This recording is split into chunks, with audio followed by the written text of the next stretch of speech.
Pour se protéger contre les variations de température, les chevaux ne sont pas dépourvus de solutions, loin de là.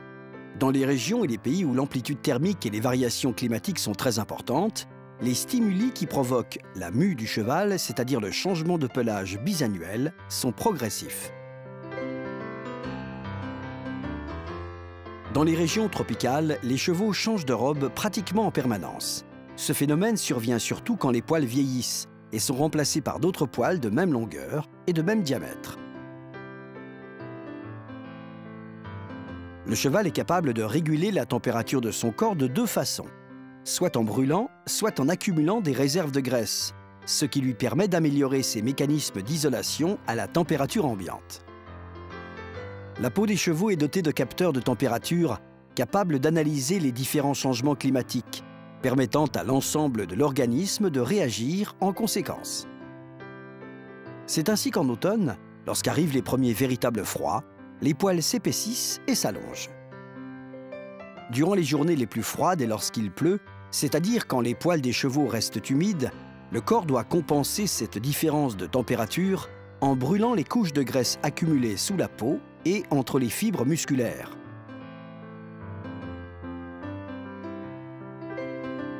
Pour éviter les déperditions de chaleur, les capteurs, réagissant au froid, stimulent la croissance des poils, qui deviennent parfois 3 fois plus longs qu'en été. La fonction de ces longs poils est de protéger le cheval contre l'air froid et parfois glacial du vent, et donc d'éviter qu'il ne rentre en contact avec sa peau. Ces poils jouent donc tout simplement le rôle de rempart contre le froid.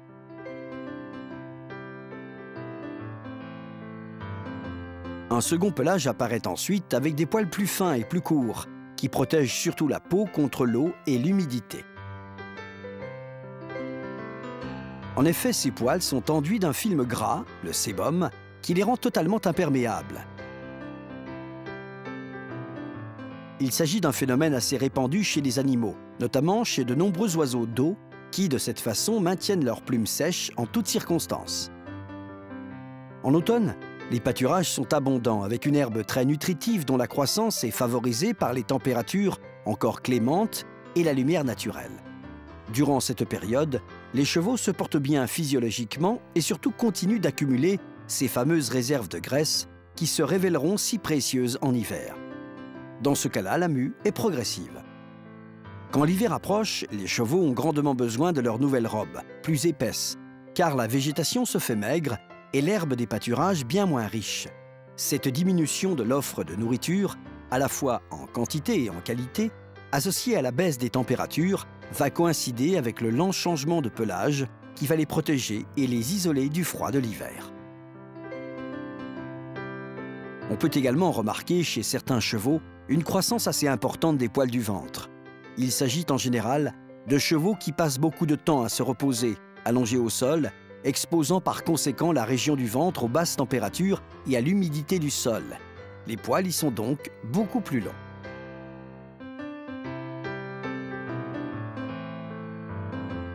Le pelage d'hiver est, lui, généralement plus sombre que celui d'été.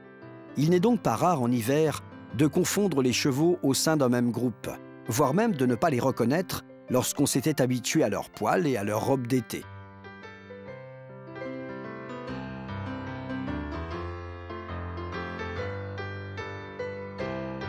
Il est par ailleurs conseillé d'effectuer une toilette régulière du cheval pour maintenir, entre autres, sa robe propre à l'aide notamment d'une brosse et d'une étrille. En hiver, par contre, la douche ne doit pas être systématique car le savon a tendance à éliminer le sébum, le film gras qui protège les poils. Au printemps, lorsque l'herbe des pâturages recommence à pousser, que les journées s'allongent et que les températures remontent, les réserves de graisse sous la peau s'accumulent de nouveau. Les longs poils épais de la robe d'hiver ne seront plus indispensables. Au printemps, en effet, on assiste à la seconde mue et à l'apparition du poil d'été. Les longs poils d'hiver commencent donc à tomber. Il est fréquent de voir les chevaux se gratter mutuellement pour accélérer ce processus.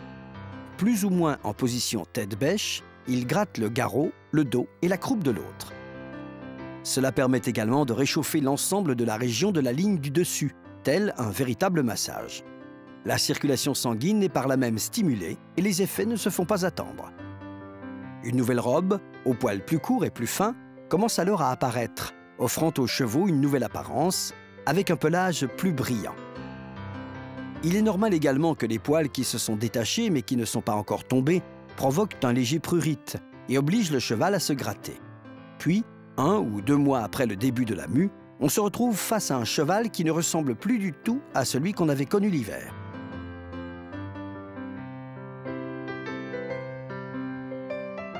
Le pansage du cheval avec les instruments appropriés permet aussi d'accélérer la mue d'été. On sait que le soleil en été peut parfois décolorer la robe du cheval. Pour éviter cela, il est possible de la protéger avec une couverture légère. Si durant les mois d'hiver, les chevaux sont bien alimentés et relativement peu exposés aux changements de température, avec des couvertures entre autres, il est possible que la mue du poil d'hiver soit presque imperceptible. Ne l'oublions pas.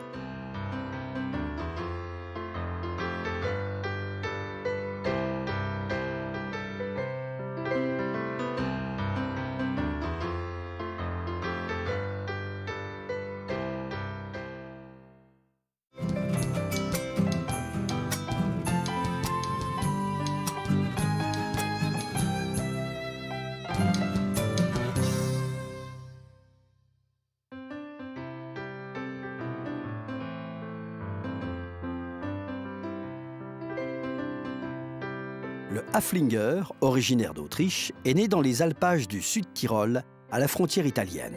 Il est donc étroitement lié à la région du Trentin, Haute-Adige.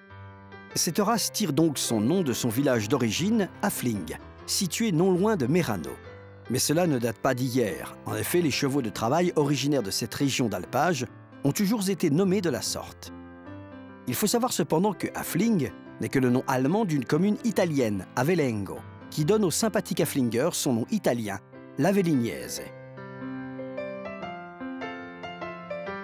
La tradition rapporte que la région du Hafling est depuis le Moyen-Âge le berceau d'un petit cheval de montagne, robuste et malicieux, descendant d'un magnifique étalon issu du royaume de Bourgogne, cadeau de l'empereur allemand Louis IV à son fils.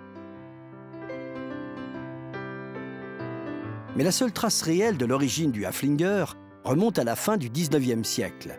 Grâce notamment au développement des voies de communication, le petit cheval de Somme du Tyrol fut souvent croisé avec des races plus lourdes, jusqu'à ce que le gouvernement autrichien introduise le demi-sang arabe El Bedavi 22, descendant du fameux pur-sang arabe El Bedavi. En 1926, la commission hippique provinciale choisit les meilleures poulinières pour les enregistrer au premier studbook de la race, que l'on retrouvera bientôt dans toutes les régions d'Italie.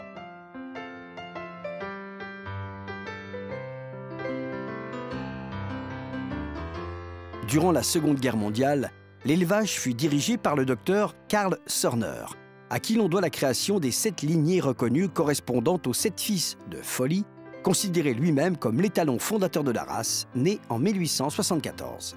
Ces 7 lignées, reprenant chacune la lettre initiale de leur fondateur, A pour Anselmo, B pour Bolzano, M pour Massimo, N pour Nibio, S pour Stelvio, ST pour Student et W pour Willy, ont permis d'affiner la sélection tout en évitant la consanguinité.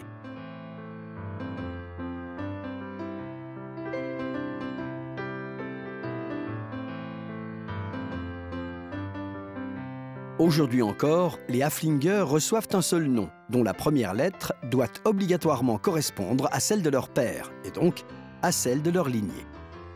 Actuellement, le modèle du Haflinger est celui d'un cheval mésomorphe. La silhouette est forte et harmonieuse, bien déliée, avec des membres solides. Reconnu pour son tempérament docile, le Haflinger affiche également une volonté et une énergie sans faille, alliant de manière subtile adresse et puissance. Ses allures sont régulières et cadencées, avec un pas allant et décontracté. Au trot et au galop, les antérieurs vont chercher vers le haut et vers l'avant, tandis que les postérieurs, aidés par une arrière-main puissante, propulsent la masse vers l'avant. La robe du Haflinger est alezane, dans toutes ses nuances, de préférence or pâle, avec des crins lavés, plus clairs que la robe, très fournis et soyeux.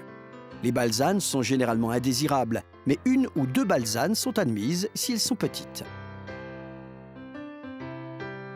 La taille varie de 1,38 m à 1,50 m au garrot, avec un périmètre thoracique de 1,65 m pour les mâles contre 1,55 m pour les juments.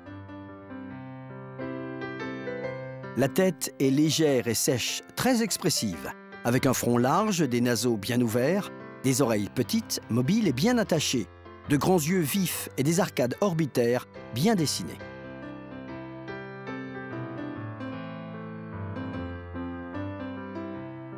L'encolure est déliée et bien proportionnée, harmonieusement attachée au poitrail et au garrot. Le poitrail, justement, est large, puissant et profond. Le sternum bien descendu entre les coudes. Les épaules sont musclées, longues et bien inclinées. Le thorax est large et profond avec des côtes longues et arquées. Le ventre est bien proportionné et assez soutenu. La ligne du dessus est large et forte, avec un dos droit et tendu, bien attaché à la croupe. Cette dernière est généreuse, large et musclée, légèrement inclinée mais sans être avalée. La queue, attachée assez haut, est très fournie. L'arrière-main est puissante, les cuisses et les fesses sont musclées, y compris au niveau de l'union avec la jambe. Les pieds sont ronds et durs, avec des sabots résistants, adaptés au terrain difficile. L'une des principales qualités du Haflinger réside d'ailleurs dans son pied sûr. D'une manière générale, ses membres sont solides, puissants et bien formés. Les articulations sont marquées, avec un avant-bras puissant et musclé. Les canons sont courts et secs, les tendons bien détachés et les pâturons solides. Au fil du temps, 2 grands types se sont dégagés. D'un côté, un cheval de travail et de trait, assez puissant. De l'autre, un cheval de selle et de loisir, plus léger. On distingue donc souvent le Haflinger lourd du Haflinger raffiné. Le Haflinger est désormais très répandu en Europe, mais également aux États-Unis, où il a été introduit dans les années 60. Son succès est tel outre-Atlantique qu'on y compte plus de 10 000 Haflingers employés dans quasiment toutes les disciplines.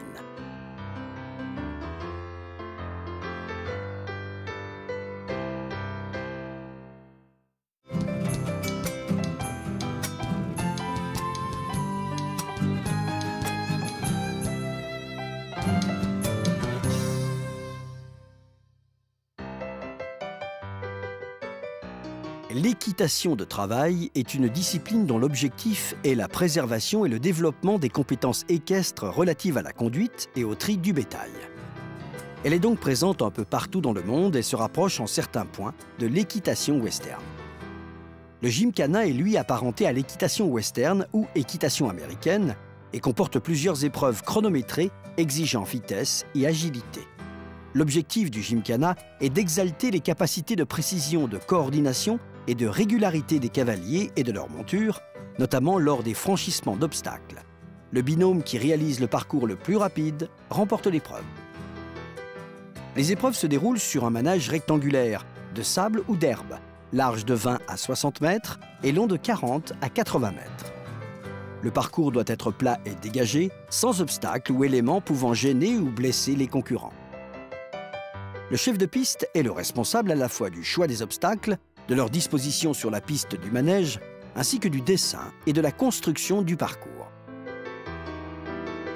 Tous les obstacles sont numérotés et encadrés par 2 fanions, un rouge à droite et un blanc à gauche.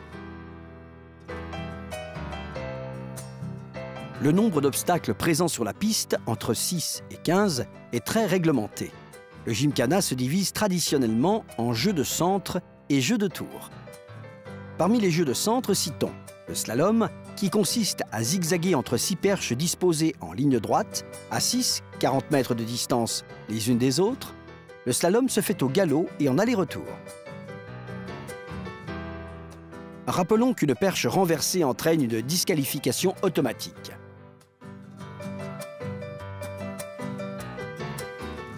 La course de baril, qui peut se décliner en 8 de chiffres ou en triangle. En fonction des dimensions de la piste, les barils sont distants les uns des autres de 3 ou 6 mètres. Le cheval doit ainsi tourner autour de 2 barils au galop pour former un 8 de chiffres avant de s'attaquer à l'obstacle suivant. Avec les 3 barils disposés en triangle, le binôme cheval-cavalier doit effectuer un parcours en forme de trèfle, libre de commencer le parcours par la droite ou par la gauche, exactement comme pour une épreuve de barrel racing. Les pas latéraux consistent, eux, à se présenter perpendiculairement à une barre placée au sol après avoir effectué une entrée au galop. Le binôme doit enjamber la barre d'une extrémité à l'autre en réalisant des pas de côté. Dans l'épreuve de la cloche, le binôme doit aller jusqu'au bout d'un couloir en ligne droite pour sonner une cloche avant de reculer jusqu'à ce que les antérieurs du cheval soient complètement sortis du couloir.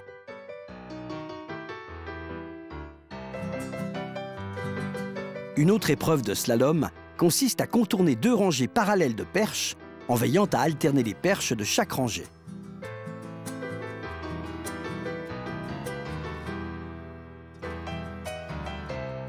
Le transfert d'objet consiste, lui, à déplacer un objet d'une perche ou d'un piquet à l'autre en effectuant un passage obligatoire et en évitant naturellement de faire tomber l'objet en question au sol. Le slalom en reculé se déroule entre 2 rangées de 3 perches, distantes de 3 mètres. Le binôme doit aller chercher un cône placé sur la dernière perche du couloir, puis reculer en slalomant afin de replacer le cône sur la première perche de la même rangée. Là aussi, le cavalier doit éviter de faire tomber le cône au sol.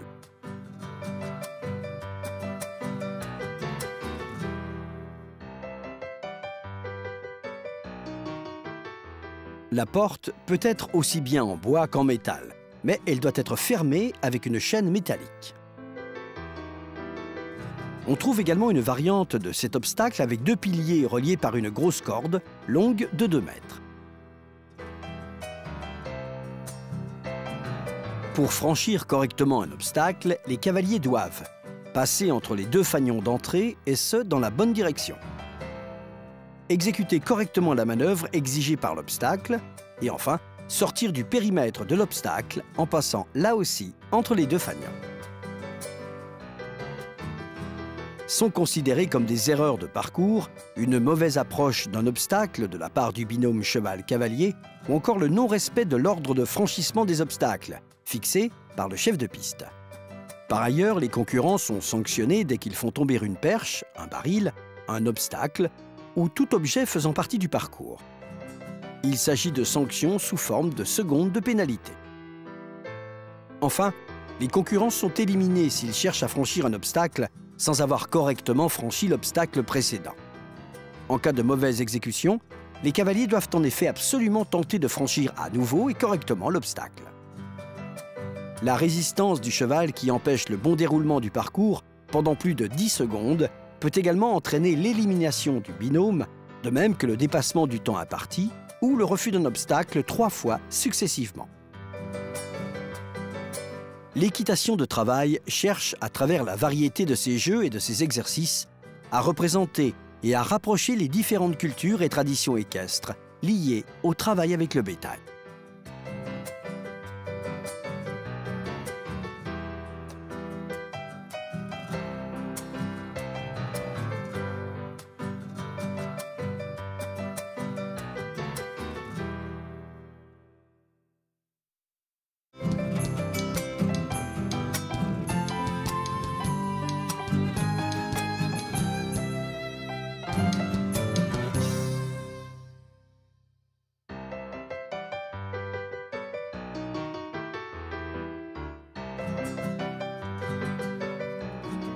Les chevaux, comme tous les autres animaux, sont régulièrement sujets à des blessures, plus ou moins graves et de différentes natures.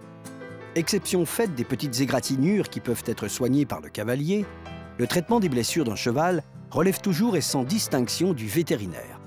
Nous allons donc étudier les différents types de blessures, ainsi que les traitements adaptés à chacune d'entre elles. Une opération de castration, une césarienne, un accident, une morsure, une infection ou un abcès sont autant de causes de blessures et de douleurs dans la vie d'un cheval. Il est donc fondamental de savoir comment agir pour favoriser une guérison aussi efficace que rapide. On distingue généralement 4 types de blessures. Les coupures, les déchirures ou lacérations, les piqûres ou perforations, et enfin les brûlures ou abrasions. Pour une coupure, selon son importance, le vétérinaire peut choisir de suturer la plaie. Il rasera alors préalablement la zone touchée pour éviter que le contact des poils ne provoque une infection. Le traitement par antibiotiques est conseillé pendant plusieurs jours pour éviter les inflammations ainsi que les abcès qui pourraient réouvrir la plaie en arrachant les points de suture. Comme mesure préventive, il est également recommandé de vacciner le cheval contre le tétanos, ce qui va lui permettre, pendant les 2 semaines suivant le vaccin, de développer les anticorps nécessaires.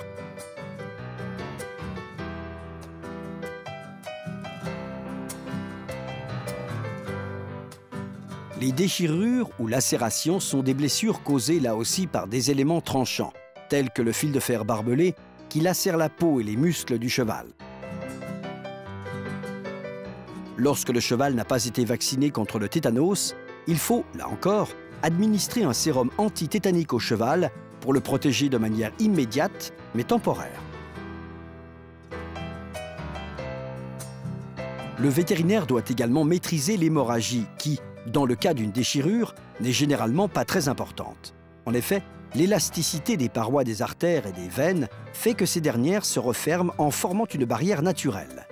Il doit ensuite nettoyer et traiter soigneusement la plaie avec de l'eau oxygénée, puisqu'on sait que la bactérie ou bacille du tétanos est anaérobie, autrement dit qu'elle meurt en présence d'oxygène. Il ne faut donc pas hésiter avec l'eau oxygénée pour éliminer les bactéries qui pourraient infecter la plaie avant de la suturer. Le traitement par antibiotiques est aussi recommandé dans ces cas-là. Et si l'on constate une inflammation au niveau de la plaie, il vaut mieux éviter les anti-inflammatoires à base de dexaméthasone qui ne facilitent pas la cicatrisation. Les perforations sont des blessures provoquées par des objets pointus, comme des pieux ou des clous, pouvant entraîner une hémorragie très importante.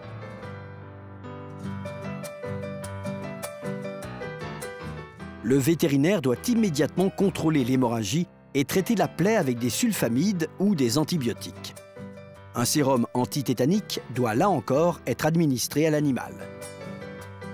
Parmi les blessures les plus courantes, citons les perforations accidentelles de la corne du sabot provoquées par les clous pendant ou après le ferrage.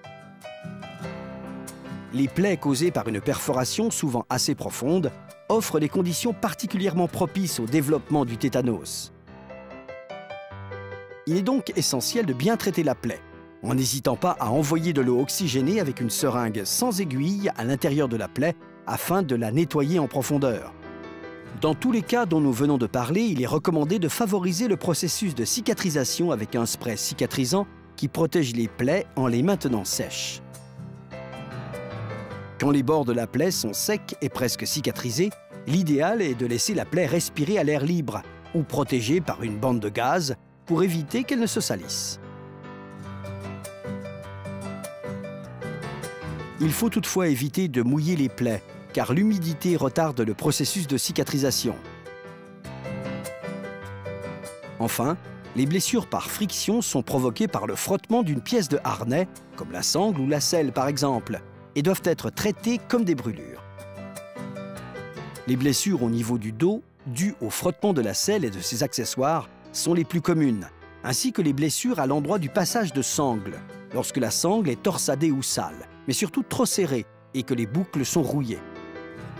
En général, le vétérinaire applique sur ce type de blessure une crème à la fois hydratante et cicatrisante.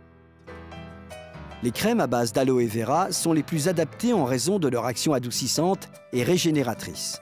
Cela permet également de ne pas voir apparaître de poils blancs une fois la plaie refermée, signe justement d'une mauvaise cicatrisation.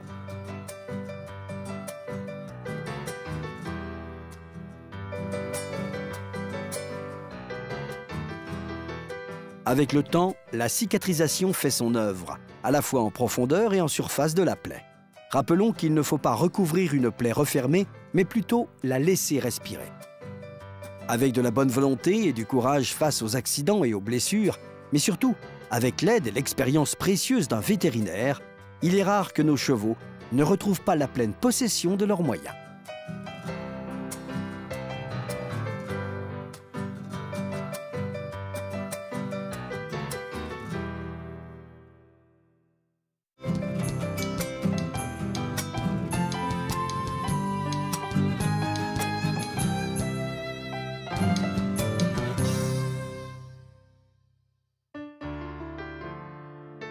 les magasins d'équitation proposent un très large choix et une grande variété d'embouchures. Ce qui compte avant tout cependant, c'est de trouver une personne capable de recommander le mors qui s'adaptera le mieux à notre niveau d'équitation ainsi qu'à notre monture et qui, par conséquent, connaît parfaitement les effets de chacun des mors sur la bouche du cheval. Nous proposons ici un modèle d'embouchure à usage générique et non spécifique qui s'adapte très bien à la plupart des chevaux, que ce soit pour le débourrage ou les premiers exercices de dressage, l'équitation de travail ou de loisir. Nous l'avons appelé le mors Martin Ardeuil.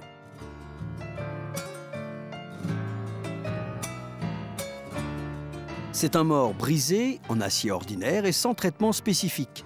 Cela permet en effet l'oxydation du matériau et donc l'apparition d'un dépôt de rouille dont l'effet décontractant stimule la salivation du cheval. Ce dernier se relâche, détend son encolure et sa conduite n'en est que plus légère. En bouche, le mors est donc composé d'un canon brisé en 3 parties articulées entre elles, c'est-à-dire à double brisure, qui s'adapte au contour de la langue sans la gêner. L'épaisseur des branches et du canon est de 12 mm, avec une légère incurvation des 2 canons pour atténuer et adoucir l'appui sur les gencives. En action, l'embouchure se ferme au centre et s'élève au-dessus de la langue, en s'adaptant à la largeur des ganaches du cheval, quelle que soit sa race.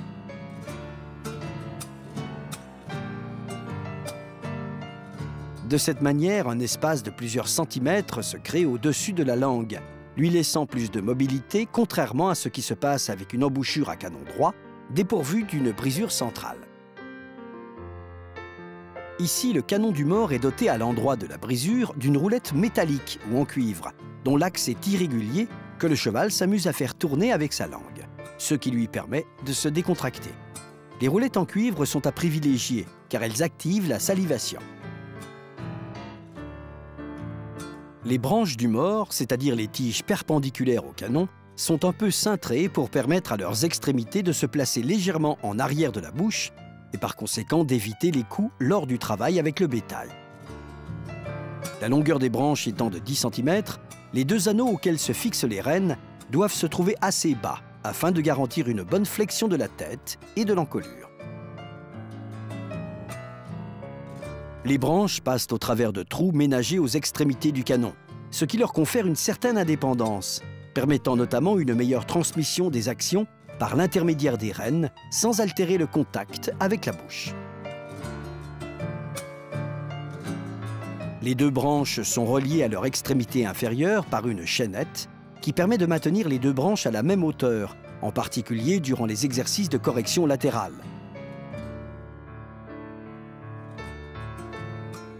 Fixés de part et d'autre de l'axe du canon, se trouvent 2 anneaux qui permettent d'y attacher les rênes, l'embouchure fonctionnant alors dans ce cas-là comme un mors de filet. Lorsqu'on utilise en revanche 2 paires de rênes, la seconde paire étant alors fixée aux anneaux inférieurs des branches, l'embouchure est en tout point identique au mors pellam, connu pour combiner l'effet du filet et celui de la bride. De part et d'autre des branches inférieures se trouve un anneau que l'on appelle communément un dé de fausse gourmette ou œil de perdrix. Ces 2 anneaux servent donc à faire passer la fausse gourmette, qui peut être en cuir ou se présenter sous la forme d'une cordelette que l'on croise sur le chanfrein du cheval pour la faire passer dans les anneaux supérieurs des branches. La principale fonction de la fausse gourmette est d'empêcher le cheval de jouer avec les branches du mors. Elle permet également de stabiliser la gourmette lorsqu'on la fait passer dans l'anneau central de cette dernière. Le mors est donc également doté d'une gourmette, cette chaînette plate qui réunit elle aussi les 2 branches du mors en passant sous la barbe du cheval. Elle se fixe sur les crochets de gourmette situés sur la partie supérieure des branches. Il faut savoir que la gourmette augmente la puissance du mors en serrant la mâchoire lorsque les rênes se tendent. On préfère donc des gourmettes en cuir ou en nylon ou glissées dans un protège-gourmette en caoutchouc.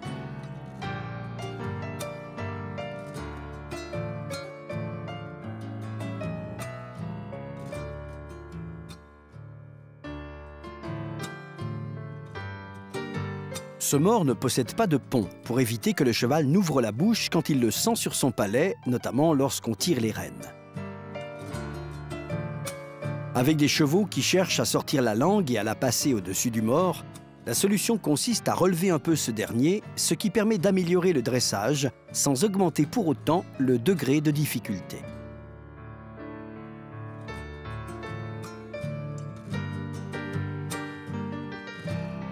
Selon son modèle, un mors peut être plus ou moins contraignant, mais cela dépend aussi et surtout de la main du cavalier. Rappelons pour finir que le mors sert à conduire le cheval et à régler son allure, mais qu'il ne lui apprend pas à tourner, à s'arrêter ou à reculer. Tout cela, c'est au cavalier de le lui enseigner.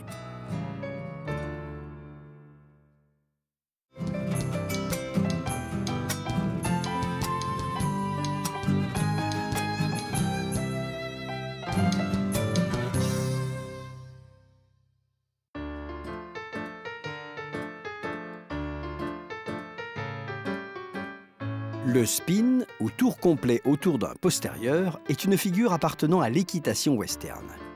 Elle est obligatoire dans pratiquement toutes les épreuves de reining. Certaines personnes comparent le spin à la pirouette du dressage classique, à la différence cependant que le spin est réalisé à grande vitesse. Ce n'est pas faux, car le spin nécessite les mêmes qualités de la part du cheval et du cavalier que la pirouette en dressage.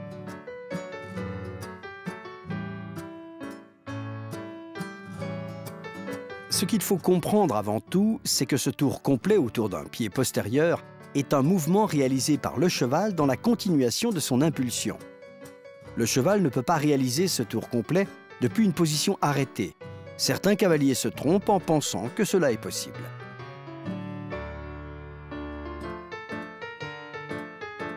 Un bon spin est la conjugaison de 3 facteurs: la flexion et l'impulsion du cheval, ainsi que la main légère du cavalier sur la bouche de sa monture.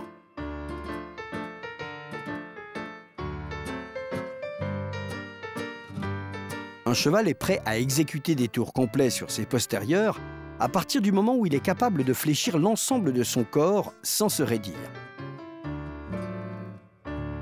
Par de légers effets de rêne sur la bouche, il faut inciter le cheval à fléchir latéralement son encolure pour exécuter un cercle.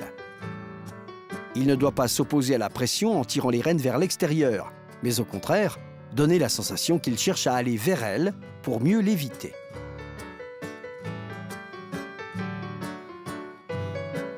Si l'on sent que le cheval tourne correctement, mais qu'il a tendance à porter ses hanches en dehors du cercle, il faut le corriger en l'obligeant à fléchir son encolure dans la direction opposée. De cette façon, le cheval va ramener ses hanches sur le cercle. En ce qui concerne l'impulsion, on peut dire que pour réaliser correctement un spin, le cheval doit faire sentir au cavalier qu'il est gêné par l'action de sa jambe et qu'il cherche à l'éviter en augmentant sa vitesse. C'est un point très intéressant de l'exercice, car la vitesse du spin dépend en effet essentiellement de la gêne occasionnée par la jambe ou l'éperon.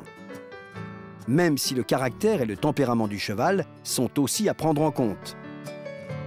Avec un cheval un peu flegmatique, il sera plus difficile d'obtenir de bons spins qu'avec un cheval énergique et sensible.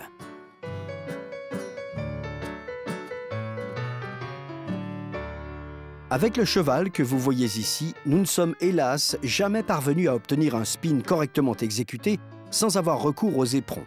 Mais ce n'est pas faute d'avoir essayé. Le cheval doit sentir une action énergique de la jambe qui l'oblige à augmenter sa vitesse. L'éperon peut parfois servir à préciser et à renforcer cette action de la jambe. Les mains ont elles aussi un rôle fondamental dans la réussite de cette figure.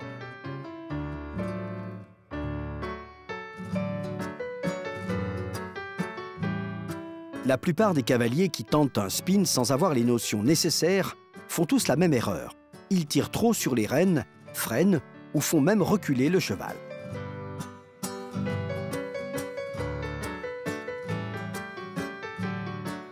Le contact exagéré des rênes peut parfois expliquer le fait que certains chevaux préfèrent exécuter un spin en utilisant comme pivot non pas l'un de leurs postérieurs, mais leur ventre. Dans ce cas-là, les antérieurs et les postérieurs tournent autour d'un axe passant par le milieu du corps du cheval, c'est-à-dire par son centre de gravité. Les mains doivent guider le cheval et maintenir sa tête dans la bonne position. Le reste du spin, qui ne concerne plus que le cheval, est le résultat de l'impulsion transmise par les jambes, obligeant le cheval à se fléchir et à s'incurver dans la bonne direction. Pour préparer le tour complet sur les postérieurs, il faut d'abord faire marcher le cheval au pas, doucement et en ligne droite. Une fois qu'il prend le rythme, on tire légèrement une des deux rênes vers soi pour lui faire fléchir la tête et l'inciter à s'incurver. La jambe opposée doit stimuler et entretenir l'impulsion du cheval et si nécessaire de façon énergique afin qu'il accélère. Les mains ne doivent bien sûr pas tirer sur les rênes, mais se limiter à maintenir l'incurvation du cheval par de légers contacts sur sa bouche. Le cheval va donc commencer à tourner en rond tout en avançant le postérieur qui servira de pivot. À ce moment-là, il faut relâcher les rênes pour permettre au cheval d'avancer.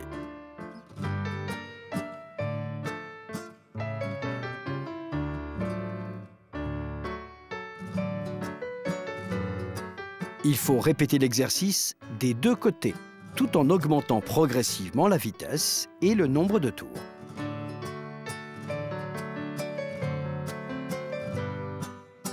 La prise de vitesse n'est due qu'à l'augmentation de la stimulation venant de la jambe, et non à l'action des rênes. Lorsqu'on considère que le cheval est prêt, on peut partir d'une position à l'arrêt, comme si on lui demandait de commencer à marcher. Soutenu et incité à la flexion par la rêne, le cheval va donc tourner sur lui-même dès que la jambe va le lui demander. On considère que le spin est correctement exécuté lorsque le tour est complet, autrement dit que les antérieurs arrivent à l'endroit où ils se sont élancés et sans que le cheval ne sorte du cercle en avant ou en arrière. Le rythme doit être rapide, le cheval manifestant le désir de se porter en avant. Mais tout cela, nous le verrons en compétition.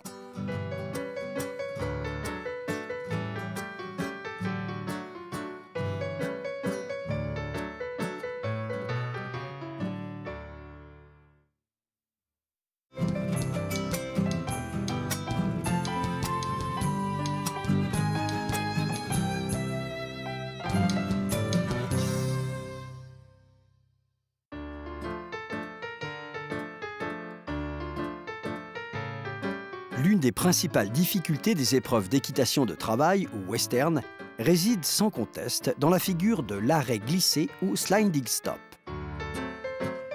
En effet, plus le run-down est rapide, autrement dit le galop qui précède l'arrêt glissé, plus la note attribuée au cheval est élevée.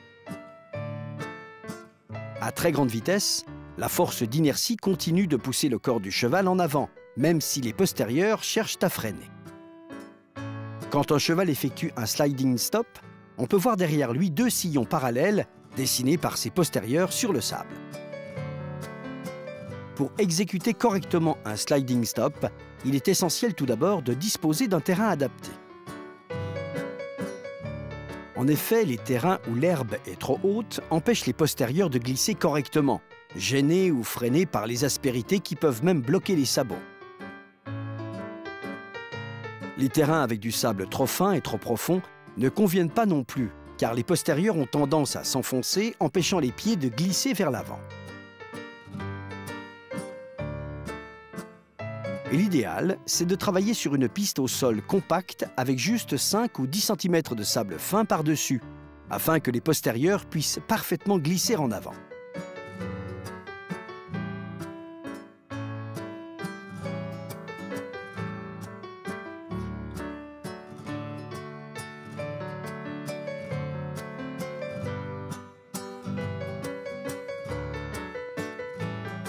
Il est par ailleurs vivement recommandé de protéger les postérieurs du cheval avec des protège-glaumes pour éviter les lésions et les brûlures dues au frottement. Les premiers exercices doivent se dérouler au pas sur un côté de l'enclos. Pour faire freiner le cheval, il faut lui faire fléchir la tête vers l'extérieur de l'enclos. La seule vue de la barrière va le pousser à s'arrêter sans qu'on le lui demande. Lorsque le cheval est capable de freiner sans fléchir la tête, on peut alors continuer l'exercice au trot. En général, les chevaux freinent et ralentissent correctement lorsqu'ils savent aussi exécuter un reculé droit et régulier.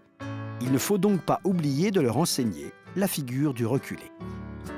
Il faut aussi effectuer quelques pas en arrière, immédiatement après l'arrêt glissé, de façon à faire travailler la position de la croupe et de la tête du cheval. On rassemble le cheval avec les rênes et 1 seconde avant de lui transmettre l'indication de freiner, on les relâche, afin qu'il détende son encolure et adopte la position idéale.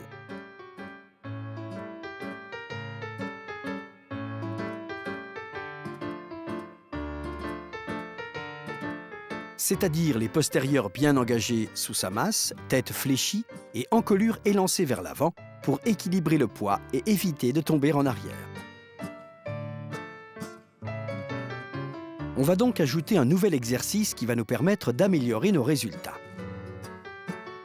Il consiste, au moment de freiner, à faire tourner le cheval contre le pare-botte ou la palissade du manège pour l'obliger à relever sa tête tout en engageant au maximum ses postérieurs sous sa masse pour qu'il transmette une bonne impulsion au moment du tourné.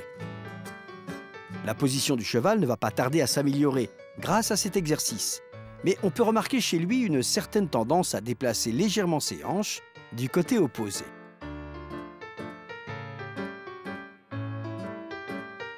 Si l'on tourne à gauche, il a tendance à déplacer ses hanches vers la droite, et inversement. En s'éloignant ensuite de la palissade, il faut faire freiner le cheval en ligne droite et au trot pour évaluer sa position et sa rectitude. S'il déplace ses hanches vers la droite, il faut raccourcir légèrement la rêne droite au moment de freiner pour contrôler et maintenir ses hanches droites.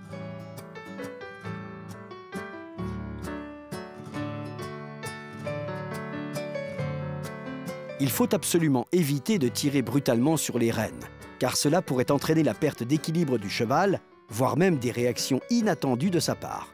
Il faut commencer par établir un léger contact avec la bouche, et seulement à ce moment-là, lui demander de freiner. Quand on sent que le cheval freine quasiment naturellement, en baissant la tête et sans qu'on ait besoin d'agir sur les rênes, le moment est venu de travailler au galop. Pour faire en sorte que les postérieurs, au moment de l'arrêt, glissent sur le sol sans se soulever, il est indispensable d'utiliser des fers spéciaux. Il doit s'agir de fers larges et lisses, pour mieux glisser, sans pinçon, avec les têtes de clous dans le fer. Les fers doivent également dépasser légèrement en éponge, ce qui nécessite le port de protection pour les glaumes et les pâturons. Par ailleurs, les pinces des fers, la partie avant, doivent également être arrondies pour éviter aux sabots de s'enfoncer dans le sable, tout en facilitant l'effet de glisse. Il faut savoir aussi que les jambes du cavalier ne doivent pas trop appuyer sur les étriers, au risque de pousser le cheval à freiner également avec les antérieurs. En effet, en tendant ses jambes sur les étriers, le cavalier porte tout son poids sur l'avant-main du cheval, dont le centre de gravité se déplace alors vers l'avant, ce qui l'oblige à freiner avec les antérieurs. Il est donc conseillé de soulever les genoux de quelques centimètres au-dessus de la selle quand on commence à freiner. De cette façon, on transfère une partie du poids des étriers vers le centre de la selle, obligeant le cheval à utiliser ses postérieurs en les engageant fortement sous sa masse. Avec une embouchure dont les branches sont courtes, il faut maintenir les mains dans une position assez basse ou bien utiliser une martingale pour empêcher le cheval de trop relever la tête. En revanche, avec une embouchure dont les branches sont longues, on peut placer les mains dans une position un peu plus haute, mais le contact sur la bouche du cheval doit être particulièrement léger pour éviter des réactions indésirables de sa part. Une fois que le cheval exécute correctement ses exercices et que l'on dispose par ailleurs d'une piste adaptée, il pourra enfin se livrer à cette figure spectaculaire qu'est le sliding stop, tout en équilibre et en maîtrise.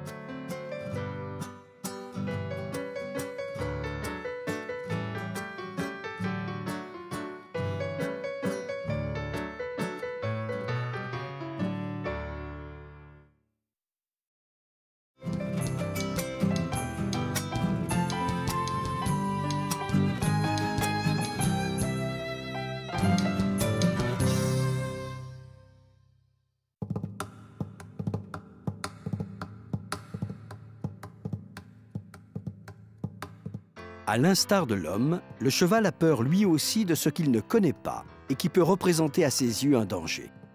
Ainsi, certains chevaux, bien qu'ils se laissent facilement mener en main, Refuse-t-il de monter dans un vent, de rentrer dans un box ou bien encore de passer à proximité d'un tracteur ou d'une voiture?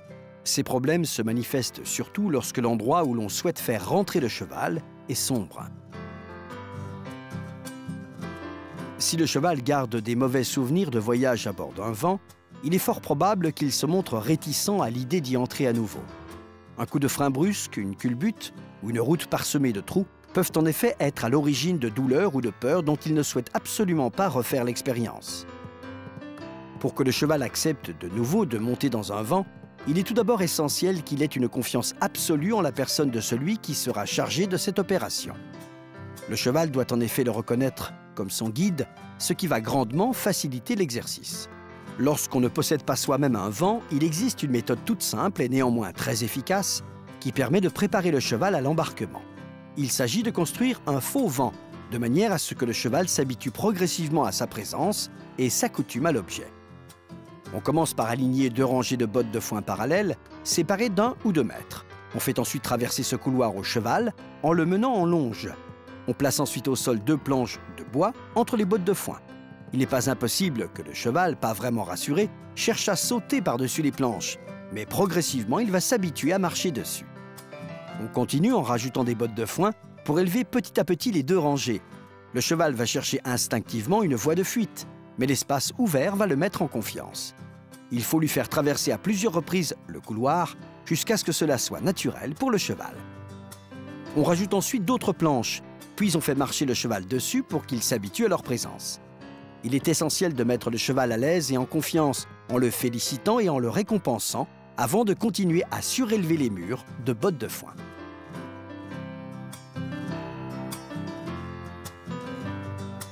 Une fois que les murs de foin atteignent une hauteur raisonnable, il faut matérialiser le plafond du vent, à l'aide d'un drap par exemple. Il ne faut jamais oublier que ce sont les espaces fermés qui effraient le plus les chevaux. Cette expérience se révèle généralement assez efficace et permet de faciliter, à l'avenir, les opérations d'embarquement sans résistance de la part du cheval. Toutefois, pour des raisons diverses, le cheval peut se montrer encore réticent au moment d'embarquer. La solution consiste alors à utiliser un licol auquel on fixe une longe afin de l'accompagner jusque dans le vent. S'il oppose une résistance farouche, il faut bien sûr éviter de tirer sur la longe, au risque de perdre toute chance de le faire embarquer. Il est plutôt préférable de le faire reculer pour le faire travailler sur un cercle, et ce à chaque refus de sa part. Il va finir par comprendre qu'il gagne plus à monter calmement dans le vent. Les chevaux ayant une fâcheuse tendance à se rouler sur le dos ou à s'asseoir se révèlent encore plus difficiles et intraitables au moment de l'embarquement. Dans ces cas-là, certains ont recours à des longes croisées derrière la croupe, attachées de chaque côté du vent. Enfin, 2 personnes expérimentées peuvent également joindre leurs mains derrière la croupe pour pousser le cheval dans le vent. Il existe donc plusieurs techniques pour habituer le cheval au vent tout en facilitant son embarquement. Lorsque l'approche est faite en douceur avec un renforcement positif, le cheval finit même par voir le vent comme un lieu familier.